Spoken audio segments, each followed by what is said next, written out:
honest, that's the 23rd, which is 7 days away from rent. Mm-hmm. You know, so how many people are going to be out there because they want to be, you know, bumping elbows with Susan and them, running into the stores and getting all the sales, and then come rent is like, okay, listen, Mr. Charlie, you stupid. I need to talk to you. I gotta pay my rent, baby. Yeah. I gotta talk to you, Mr. How Charlie. you want it? Yes, what you want me to do, baby? Exactly. Oh, you want me to do that? No, you know, we're okay, laughing. I'm gonna need a little bit more money. Yeah, but we're laughing, but that actually goes on. It really does. Right. And you know, so what I'm saying is, here's the problem. You put yourself in that situation to where now you've worked all year long, whatever job you work, and now it is tax time.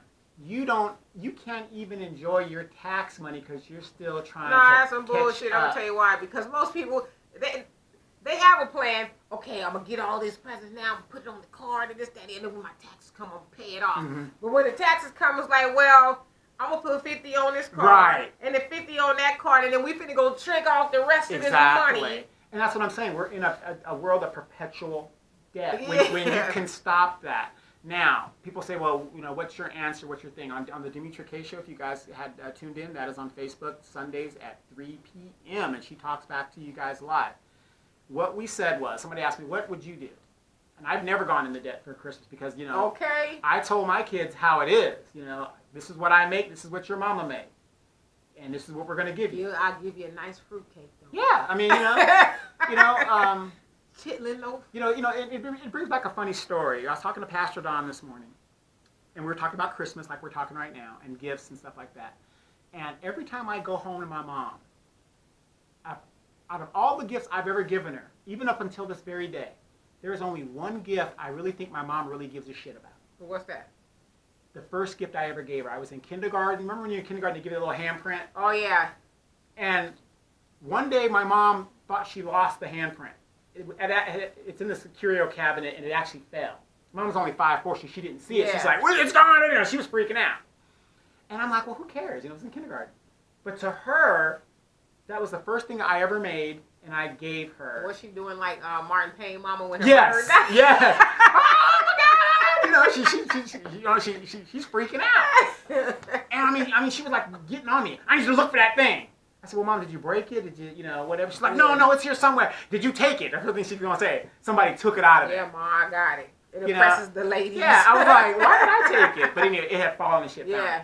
But it occurred to me that Christmas is not about gifts. Well, I've known that for a long time, but people got to remember, it's not really about gifts. It's about, number one, celebrating Jesus, even though we know Jesus wasn't born, whatever, but that's the day they celebrate. Don't get me started. Yeah, we'll go with that narrative. Yeah, but we all know whatever, but that's whenever these pagans celebrate. So, okay, so that's where we're at.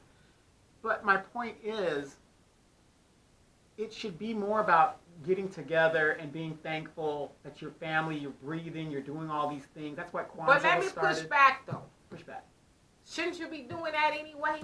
Absolutely. Do you need a day to tell you to get together with your family to be loving and giving? Shouldn't you just be doing that anyway? Well, I can't because I got to work 3 jobs. Well, I mean, and then you're probably going to be working on Christmas too. Because now stores are open on Christmas and Thanksgiving. And Thanksgiving, yeah. So, I mean, and which is why I don't really subscribe to Thanksgiving, because I'm thankful all the time, believe it or not. I'm thankful for everything. You know, when you get older, you just become thankful just because. Like I said, when I get up in the morning, put my feet on the ground, I say, thank you, God, for the blessings. Thank you, ancestors, for the lessons. Just, thank you for me. So my point is, some dude, I'm sure it was, some dude, said, okay, let's put this holiday on the calendar, and we're going to make this a holiday on the calendar. Take them niggas' money. It's all about money. So I don't need the pagan holiday to tell me to spend time with you.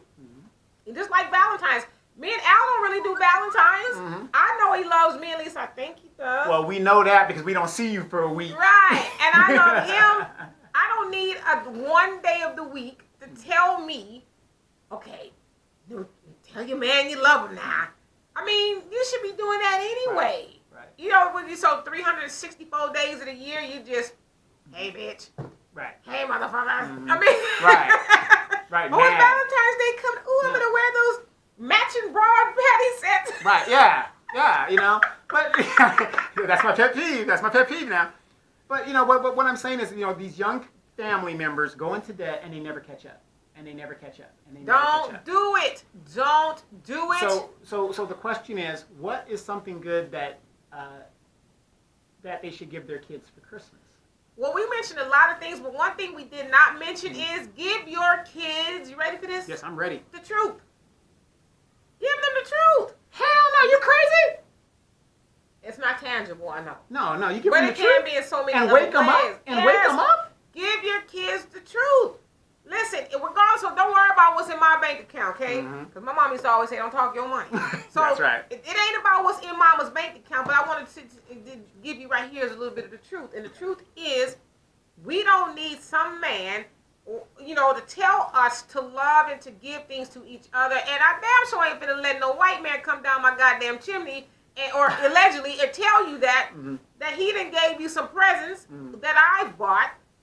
Just know that I love you every day of the year. I'm always giving you something. I gave you a roof. I gave you some water to wash your ass. I'm giving you something to eat. Because I used to tell my daughter, niece, and nephews jokingly, if I was to make something they didn't like, they'd be like, I don't like this. I said, right now, it ain't about quality. It's about quantity. It's about you getting something to eat. And so tell them the truth. Now, anything over that I do for you is a privilege. Right. And I want you to be grateful for the things that I have to do, just as much as you would be grateful for the things that I don't have to do. Amen. Amen. So give them the truth. Just be honest with them. Okay. They'll be fine with that. Right. And that's fine.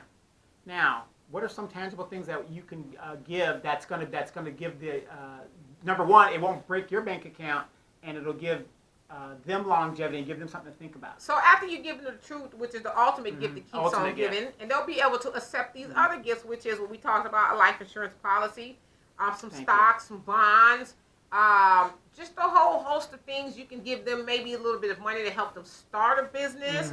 You can buy them some books. Books are always good. Give them a piggy bank, $7. Right. But teach saving. them to keep the money, right, or to do something useful with the money, opposed to giving them, like you said, something that's going to depreciate the minute they open it.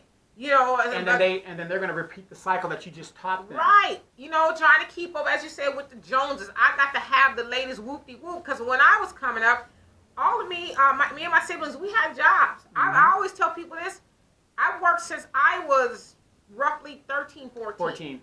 Whether it was, you know, selling the candy from door to door. Yeah. So we always worked. Hustle. And I always tell people too, when I was in high school, my mom and dad did not buy my school clothes.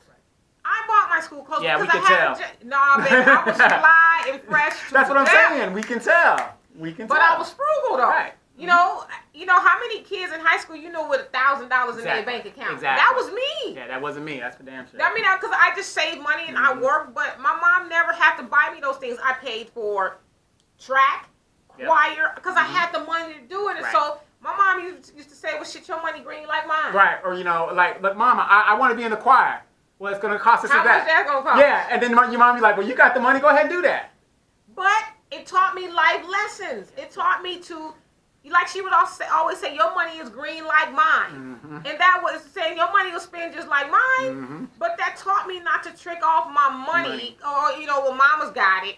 I'm just going to the mall and do all this stuff that with my money. Right. I was able to buy myself. I decided to take care of myself because obviously my mom and dad paid the rent. Right. And that kind of stuff. But all the extra stuff that I wanted. Well, yeah, that money they didn't have to spend. That was on me. But I was grateful, and I took those habits with me to this day. My sister's that way, and my brother's that way.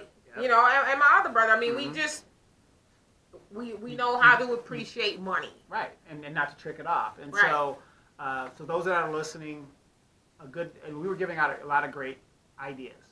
Yeah, like I said, life insurance policy for the price of a pair of Jordans. Depending on how old or young your child is, that could pay up a policy for 3 years. Depending if you say it comes to $100 a year, less than $10 a month, that's a gift for 3 years. That's something they can use. God forbid they die. I'm not saying buying a policy because they might die. Well, we're all gonna die. Right. But buy them a whole life policy, one that earns cash value. And do it while they're young, because then it's going to be cheaper while they're young. It's going to be cheaper while they're young, and it's something you teach them. You teach them patience as well. right now, this is what I got you. I got you these stocks or these bonds or whatever. Right now, it's worth this. But if you wait for it and let it grow and you put the money that you get for allowance or whatever into it, it's going to be worth a lot more. So you teach them to wait instead of giving them that instant gratification. Oh, I need it right now. Right. Or you know, and I get tired of this. You see these kids now. My nephew, that boy's hard up with his money. He's like his sister. I mean, he's tight. He's tight with his money. You know, like if you go somewhere. Yeah, I'm serious. You go somewhere, he knows he's going. He intentionally leaves his wallet. Oh, I forgot my wallet. Yeah. Did you forget your appetite too? Right, exactly.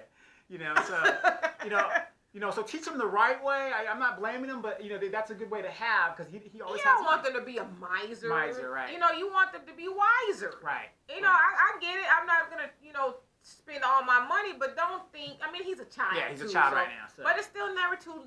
They're never too young to teach them how to take care of themselves. Because why should you trick off my money and I want to trick off yours? Right. And here's the thing. Okay, if you're of that mindset, I got to give my kids a good Christmas and and even though you're on Section 8, you work at a warehouse or wherever you're at. Wherever you're at, break the cycle. If you teach your kids to save their money, and then when Christmas comes around next year, it shouldn't be an issue with them getting presents because then they will know how to save so that they don't fall in the same trick. And you know the cold part too is we know a lot of people, they have these Christmas clubs. Yeah. Where you can save up for all the way through October or something like that. You save up a certain amount of money, and then when November comes, you cash the money out, and then you go running like a banshee through the mall, spending all this money. But it's like, okay, if you can save for a Christmas club, why couldn't you save for an investment, a bond or something that's going to, give you a little bit more return of your investment opposed to just going to buy people stuff that they'll never appreciate anyway. Right. And here's another thing. And I'm glad you brought that up. Christmas Club. Do you know that a Christmas Club account has a better rate than a regular savings account? So if you put your money into a Christmas Club account, put a little bit of money in the savings, by the time it makes a better return than a regular savings account. So that's kind of smart if you do that. But see, how do you know that if you just trick your money off all the damn time? Yeah, I mean, I don't know. I just I've never bought into the whole you have to because everybody else is going to. Right, and I've said this on a lot of shows. People say, well, stocks cost a lot of money. Yes, they do. Now, there's an app you can use. $5 is all you need to start investing in stock. And I'll give you guys a good example of being frugal because I'm very frugal. I have this website and all this other stuff, a name that I bought. I won't say it on the air because I'm going to give it to my daughter once she graduates. Nowhere to hide it. No, not that. Okay. But I want her to develop it. It's and I've had actually a few people trying to get it from me. Mm-hmm. But my earrings probably cost $2. This outfit, this onesie pantsuit, $5. Mm-hmm. These shoes here, I don't know if y'all can see them. Mm-hmm. My shoes, $3 at the thrift store. Mm-hmm. So I'm wearing less than $20. Set two, $3 for the shoes, $5 for the outfit. That's $8, and $3 for the earrings. So you got some drawers on, right? Yeah, I did. Yeah, but so my point is, there's a way to do stuff and to to be fashionable, if you will. But you don't have to break the bank to do that. Right. And so it's like I said, it's about being knowledgeable about how to go about doing those things. Mm-hmm. And like I said, I've just never been one to spend a bunch of money on clothes. Because one, I don't love no designer to the point I'm going to give your ass $500 for a sock. Right.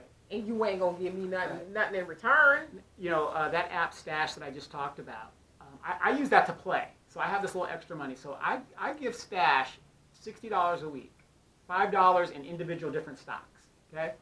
Now, $60 times 4, that's $240 that I'm actually saving. Not even thinking about it. I'm just like, it's saving. Right.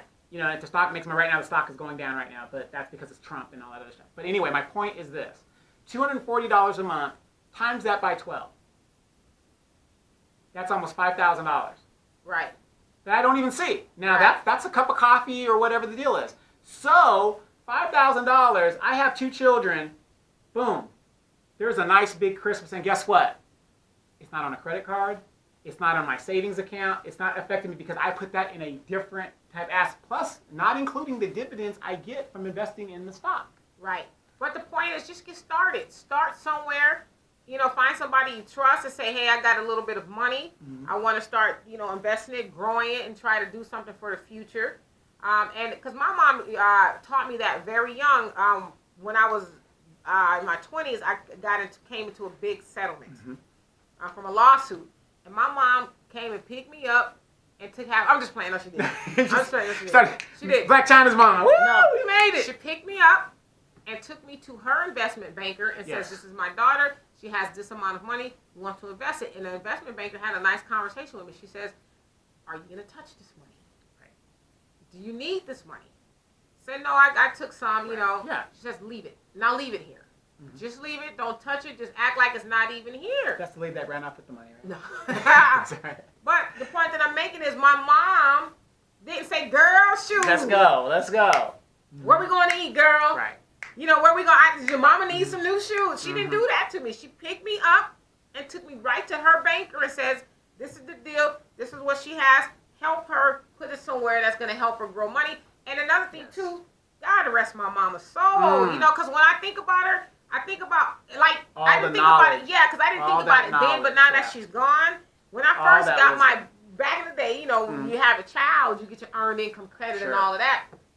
So you get a big check. Y'all know what I'm talking about. You get that big check on y'all know, especially the ones y'all be claiming kids that ain't y'all. So go ahead. Like you claiming them kids, you got about 2 or 3, you ain't gonna claim I'm going to give you $1,000 for them. But anyway, I digress. So when I was able to get my first big income tax check, because my daughter was, young and stuff, which I didn't know a lot about that. Yeah. My mom did. She says, let me tell you something. She says, with this money you're going to get, she said it's going to be easy for you to want to go buy this and that and this and that. She says you can buy a house. You have a down payment on a house.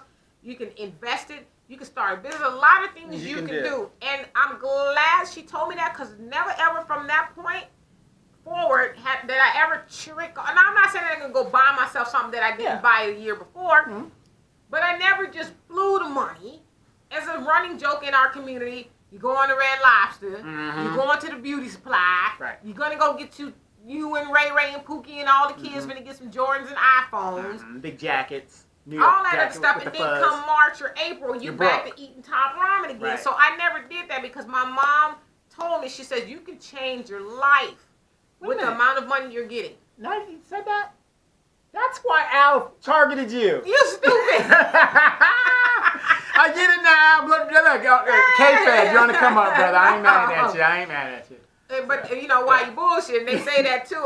Matter of fact, that documentary I was telling you about that I was watching the other day that came out in the 80s, one of the guys that had a bunch of kids was saying, no, he didn't. He was just telling a white dude about the game, the reporter. He says, a lot of these dudes target the women who are getting welfare. So he says, a lot of these dudes got like 5 or 6 women because they know they get a little piece of money here, a little piece of money there. And he said that's their job. That's their hustle. And so to that point, it's a joke like, okay, income tax season come around, Ray and Pookie finna and be big down. Old girls, yeah. And then when the money gone, he gonna be gone. He gone. Exactly. So be wise with your money. Right. Just there's a lot of stuff you can do. Like imagine if you didn't go Christmas shopping and get in debt, and let's say you really were gonna use your income tax money to pay that off.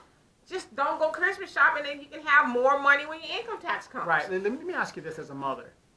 Why would you spend over $2,000 on a 2-3-year-old child? I wouldn't do that. I mean, unless it was something like medically speaking. No, that's medical. I'm talking about for something Christmas. Something they needed, but no. That's what I'm saying. The child doesn't even know it's Christmas. It's just a waste of resources, and you're making the people who are perpetuating that you do that richer. Because you know what? Rich people don't do that. No, a matter of fact. How many presents do rich people buy their kids? One. If that, sometimes. Because they get stuff all the time. Yeah, a lot of my military friends, because we're all in the military, a lot of us didn't even shop. Okay, here's what we did. I remember one Christmas, it was like 12 years ago. I went to a friend's house, they invited me over, and they had all these presents around the tree. I'm thinking, oh man, white people always have presents. They could be the lowest ranking. The white people always have it. Come to find out, it was just decoration. Right, don't get don't get the game twisted up in here. We perpetrating. There was one present for the kids for Christmas morning, and then what they did was they waited till those after Christmas sales, and then they went shopping. Yep. And they cleaned up. But I don't even go after Christmas. Yeah, I don't need that. If I didn't need it before Christmas, I probably didn't need it after Christmas either. And so we just got to be wise, because we also talk about this on the show. Start changing our thinking. Yeah. That's our problem. You guys just know this if you didn't watch the last show, that black people make up 87% of the consumers. And so let's just say on Friday, when Black Friday comes, it's going to be 87% of black people spending money. Mm-hmm. Okay? And we make up we're the least in population, well, besides Asians, but they're starting to catch us. We're 14% of the population, but we make up 87% of the consumer spending. Mm-hmm. So we need to Why do you think they call that black? Right. Right. Okay.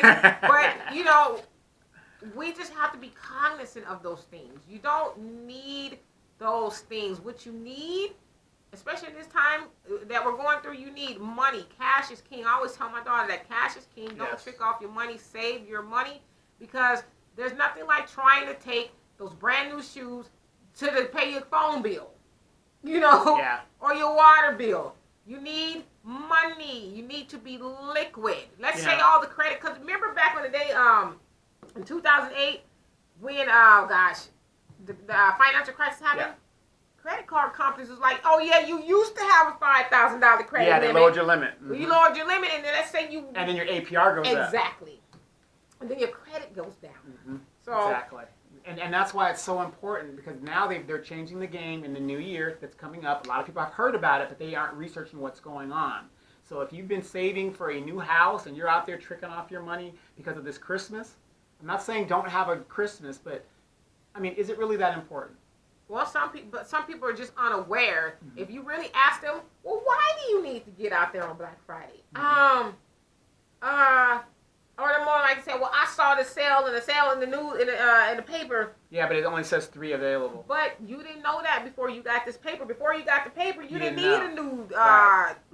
Do they even, like I said, sell DVDs, whatever anymore? Digital download. Whatever. Yeah. Did you need that before they told you needed it, or not all of a sudden because there's a sale you need it? Right. And we're programmed. Well, we're very programmed. We have to break that cycle. Let's start teaching our kids to start saving our money and do like the other people do. It's in the Bible all the time. You save money during a drought, and then you buy. Yes. When the flood things come, because nobody else can afford it. It's. It also talks about, since you want to keep talking about the Bible up in here, a woman is wise with the finances. She does not take the household finance. I'm obviously paraphrasing it, but she doesn't take the household finances and just do away with it and act frivolously with it. She is smart. She is a steward over money, as that's what it says. She is a good steward over money. Yeah, it used to be. Right. Well, she's supposed to be. I mean, that's why they used to, back in the day, used to call it home economics. Right. Because the women, and I know a lot of people take issue with that now, especially a lot of feminists, the woman learned how to economically make the household sound. Mm-hmm. That is by sewing, cooking from scratch. Yes. Like I said, she wasn't coming home with an armful of McDonald's bags. Exactly. Ramen and top ramen. The husband had one job, but she knew how to make the money stretch. Mm-hmm. She went and found sales on meat and all that kind of stuff. Remember, a good point. When James got killed, that's when Florida went and got a job. Right. You know what I mean? I mean, she had to do. She started driving the bus. Yeah, she started driving the bus, and everything she had to do. But James was working wherever he could, he'd give the money to her. And, right.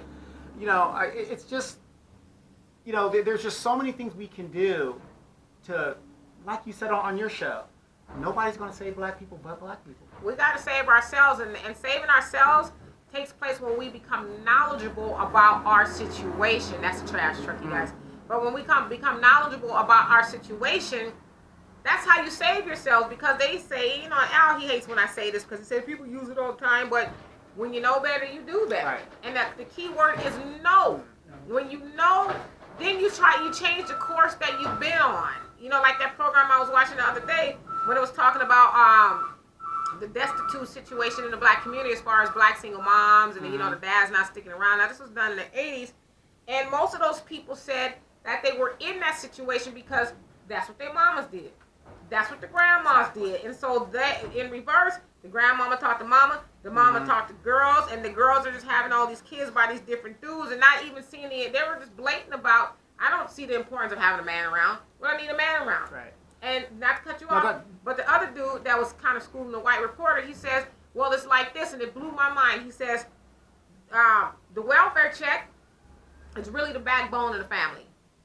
And they keep the man around because he's the physical part. Right. And so if you put them together, She's that complete. makes it, you're right. She's complete. But it's twisted, but that's how it is. And I was like, wow. Mm-hmm.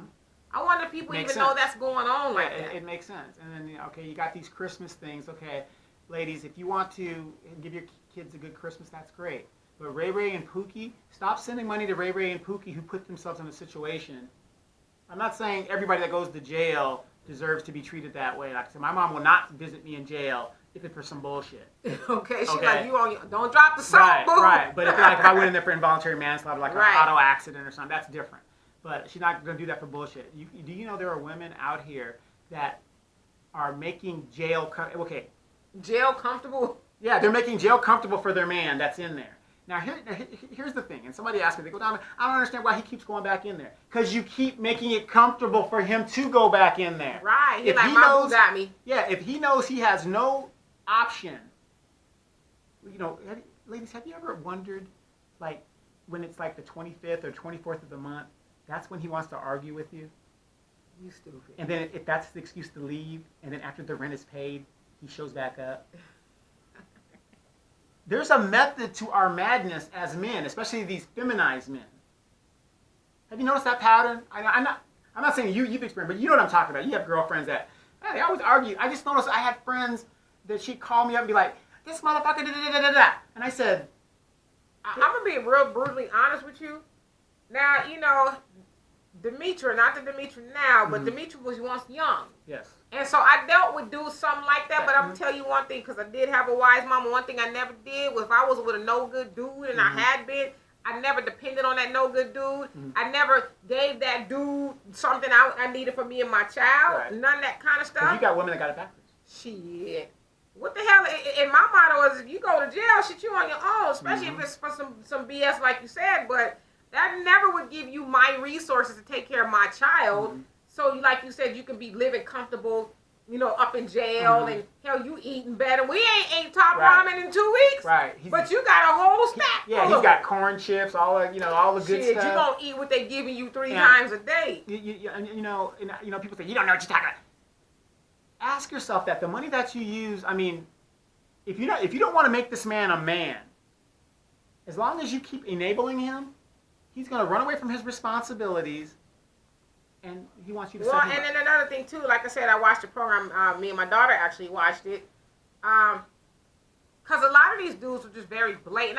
Forgive me, I can't think of the name of the show. I don't want to give you guys the wrong title, but a lot of the men on there were just blatant, like, yeah, I saw her, she was cute, we did it, and she got the kid, and what did they say? The mama's baby, daddy's baby. This was their attitude. And so I was telling my daughter, I said, you see that? I said, but the other part of me wants to say, you know what, girl, to these women, why you keep laying down with this dude? Right. He done already left. There was one girl who had 3 kids by a dude who had a total of 7 kids, would have been 9, but 2 of them passed, one by abortion, one by a miscarriage. But this dude was 26, would have had a potential 9 kids, had 3 with her. He coming and going as he pleased. He says, nah, I would never marry, because I'm not really trying to be married. And so I'm thinking, why y'all women keep laying up with these dudes? These dudes are not showing you any promise at all. But yet you keep, because like I said, I've been young once. I'm young now. Don't get the game messed up. Young 26. Okay? I've been young once, so I kind of, not to that degree. I understand, wanting to be with a dude and all that, but I never took it that far to where I'm just going to keep getting knocked up by a bunch of dudes and having all these kids and, they coming in and out. No, I wasn't never none of that. Because I had a daughter, and I didn't want to show her that. I didn't want her, like I joked with my daughter as we were watching it. I said, I had you when I was 21. You about to be 26. We made it. We made it, because exactly. she doesn't have any kids. Well, so yeah, we don't have any kids, and I'm going to tell you, kudos to you, because Deanna's got a nice man that wants to be up under her. She's like, nah, dog. I got things to do. She like, I love you, boo, but that I'm leaving school, I gotta go finish the other stuff that I said I was gonna do. Now, when I'm done, you still here? Maybe. But she was always honest about that. She wasn't, just trying to string them along and stuff. But she was like, you drive a hard bargain because he's got a nice gig and got some things going on. But she's like, maybe it would just be comfortable for me to do that. Let me go do my thing. Yeah, let me go do my thing. And then, if it's meant to be, well. I'm like, okay. Yes, kudos. In my day, we call those FEMACs. Okay, you're just having fun, hitting it and quitting it and going by. Well, she might go live her life. But and that's the thing. The sad thing about your daughter is, I look at her and she's an anomaly. Why do people say that though? I mean, because to me, I think that's normal. It's supposed to be normal. I think it should be. I think but that's normal. But it isn't. We live in a Pizarro world. You know what I mean? Where everything's backwards. You got these young girls ruining their lives over niggas that ain't got pot to piss in. I got a niece that did the same thing, so don't think I'm just, shouting out at people. Niggas ain't got nothing. They're just ruining their lives, becoming parents, and all this responsibility. They can't get jobs. There are no jobs out there. They're not prepared. And then here comes your daughter doing the exact opposite. Well, I mean, you teach from experience. At least you should. And so I just, as much as I could, I taught my daughter. I didn't, because like I said, I wasn't perfect. I'm not perfect now. I didn't want my daughter to go through the things I did with men. Dudes that ain't no good and just taking you through the bullshit and back. I was always brutally honest with her. Listen, as my dad would say, I know this is kind of vulgar, but he says a man can get pussy anywhere before he can get food. Mm-hmm. And the same thing is true for a woman. Hell, you can walk outside and D is everywhere. D is everywhere. But it's hard. I won't say it's not impossible, but it's getting harder and harder nowadays to find a man who is going to do what men do. Mm-hmm. And so, right, so I taught her, don't give your time to any old dude who ain't trying to, for one, because my dad said, as a woman, you either a plaything or you the main thing. Ooh. Don't be with no dude who gonna make you the play. But it's the truth. Yeah, he's so wise. Don't be with a man who gonna make you his plaything. If he's not willing to make you his main thing, stop wasting your time with him. Can you talk to your sister? if that's what Dad said. She said she's the main thing right now. Right, okay, all right. You trying to be plaything. No, but in all seriousness, for the you moms out there that are working hard and you're stressing yourself out, don't put yourself in a position to be stressed out even that much more. If you got 2 kids, don't get 3 by getting a man who is not providing, who is a deficit on your household, who is just making life, like you said, life hard and stressful. Get you a man that's going to say, baby, I see you got a need and I'm here to supply that. I'm here to fill in the gap. I'm here to make, because that's what a relationship is supposed to be, to make life easier. I'll ease your burdens, you ease mine. Together we go. Right. 2. It's not, I'm a, clam on to you and drag you down with all my woes and... And stop dealing with the excuses. All these dudes with these bullshit excuses. The white man and this is that. If you really want to get a job, regardless of what that job is, go get that job. Yeah, I mean, and like I said, I was younger and I, ended up with knuckleheads. My dad was just like, what? But I did. I did. I'm not gonna sit up here and pretend like I didn't. I ended up with knuckleheads, but came out of it. As an adult, a woman who's been there and done that, I would tell any woman, don't deal with no man who ain't got no job. Yes, I said who ain't got no. Don't deal with a man who ain't got no job. Now, it's different if he has some money, maybe just lost his job, he's in transition. But if, like you said, you come across that dude, what happened was... 3 o'clock, you talk about go look for work. Yeah, well, what you're finna do is come with the BS. So if you are really about what you say you're about, go do all that, because it's about showing and proving. It's not what you know is what you can prove, and not what you say is what you can prove. So if you prove that you can take care of me, exactly. Then, or not even really, because I know a lot of men like, well, I got to take care of you, at least to the point where I'm not taking care of your ass. Right, exactly. And like I said, all you single moms, hey, I know you guys work hard. I know you guys deserve better than what you're getting. But when you lower your standards and accept anything that just comes along, then you deserve what you get. And that's the same thing for men. Don't be with no lackluster ass woman who dragging you down and who's just a deficit in your life. Don't be with her. And let me tell you, that 15 minutes of pleasure, it ain't worth a lifetime of pain. 18 I'm sorry. years. Yeah, it ain't worth a lifetime of pain. I'm sorry. You know, I mean, it just is what it is. But hey, you guys been listening to the Demetra K Show podcast. Don't believe the hype, you guys. I'm telling you, check out Demetra on Sundays at 3 p.m. Facebook Live. You guys can chime in, and she guarantees to answer every single bit of question. You can also find her on YouTube at News from the Edgemont and Demetra K YouTube channel. So you guys can see what she looks like and see what she's working with. But I'm telling you, a lot of instinctual information is on her show. Last show, I put that video up when you were talking about the black businesses. That kind of went with what you were saying for the rest of the show. And we talk about that. So importantly, the economics within the black community. It is so important that we break the chain. What's the definition of insanity? Doing the same thing, expecting different results. And that's what's happening in our community. Grandmama did it, mama did it, you know, and then now I'm of age, now I'm going to do the same thing, and you expect the situation to get better?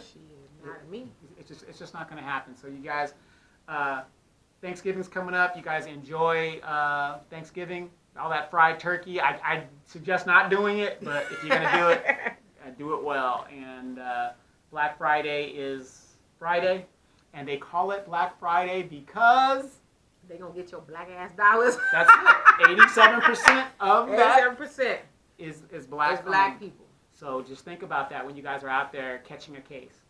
And that's what could happen if you guys pushing and shoving. We'll see you guys again next week. 2 + 2. Listen and understand that Terminator is out there. It can't be bargained with. It can't be reasoned with. It doesn't feel pity or remorse or fear. And it absolutely will not stop. Ever. Until you are dead.